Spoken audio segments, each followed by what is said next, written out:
We will start our afternoon debate, and I would like to ask as a first speaker, it's Hugues Mignarelli, who is the Managing Director for Middle East and Southern Neighborhood at the European External Action Service. And by the way, I would like to thank very much also the colleagues from the External Action Service, from the European External Action Service this morning already and also this afternoon.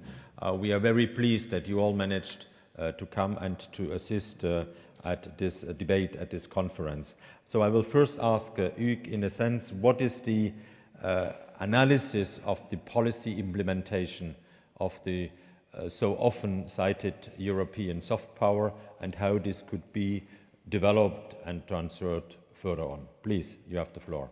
5 minutes.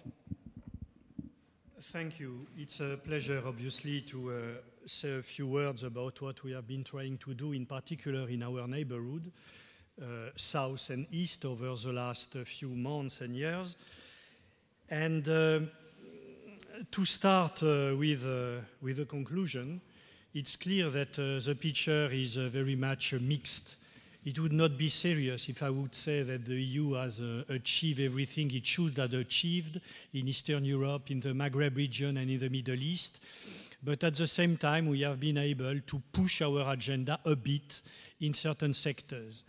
And this clearly mainly to our so-called soft power, which is mainly about our normative power, which is probably our main asset, our ability to edict norms which rule and govern the social, political, and economic life of the EU, and which are extremely attractive to many other actors around this planet.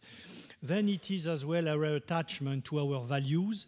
Here, obviously, it would not be serious to tell you that sometimes we do not apply some kind of double standards and that we do not apply our core values in the same way to big and powerful countries and to small and weak countries. We have been able as well, it seems to me, to use our economic weight. We are the first trade bloc in the world, and thanks to this, we have been able probably to persuade a number of countries that it was worth adopting our norms and standards through our massive regulatory convergence programs. So if we look at the main tracks of our bilateral relation with all our neighbors, as I say, the picture is mixed. Regarding the promotion of democracy, there is no doubt that we have been able, in a number of cases, to help our neighbors prepare decent elections, to reinforce their judicial system, to put in place a system of checks and balances which exist in any democracy, to boost the development of a civil society.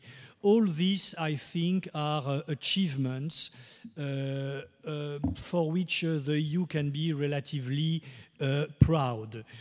But it's clear as well that in many cases we have not been able to move at all regimes which were everything but democratic. But if one looks at concrete examples, he realizes quickly that it's not because we did not have the right tools, it was simply because the political will was not there.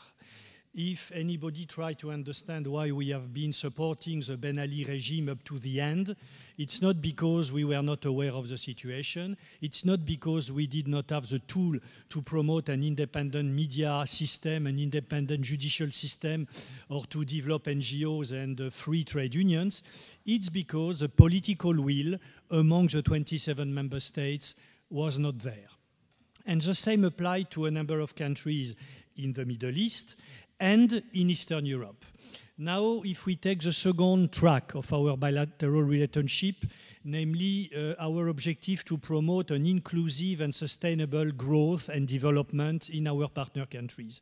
Here, we have a lot to bring to our neighbors, and we have been in a position to convince countries like Ukraine, Morocco, Tunisia, to negotiate with us what we call deep and comprehensive free trade agreements, namely to convince these countries to take over the acquis communautaire, without any prospect for membership, at least in the short term. And this is certainly an achievement of our soft power, the fact that we remain attractive in a number of sectors, even for countries who do not have a concrete prospect of EU membership. We have been able as well to mobilize our cooperation budget to support job-generating policies. And above all, we have convinced almost all our neighbors, East and South, that beyond a certain level of social inequalities, growth and development are not sustainable. And this was quite, in my view, quite a battle and quite an achievement if you look at the kind of social and political system that we had in the Maghreb and Mashrek region, as well as in Eastern Europe or the South Caucasus.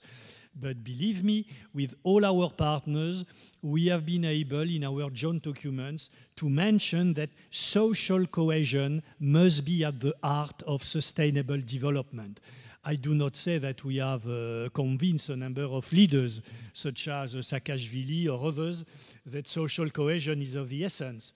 But still, the mere fact that in joint documents, these countries recognize that is already, it seems to be an achievement. Last track, and I will complete in 1 minute, give me 1 minute to mention all our failures.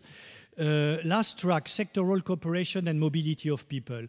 We have used our own experience of integration, characterized based on the four freedom, regulation, and solidarity, to try and engage in a dialogue on the management of migration flows with our neighbors.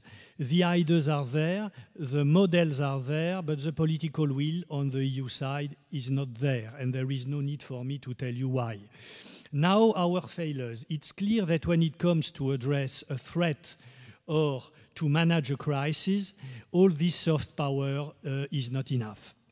It's good to have soft power to help shape the transformation of certain countries.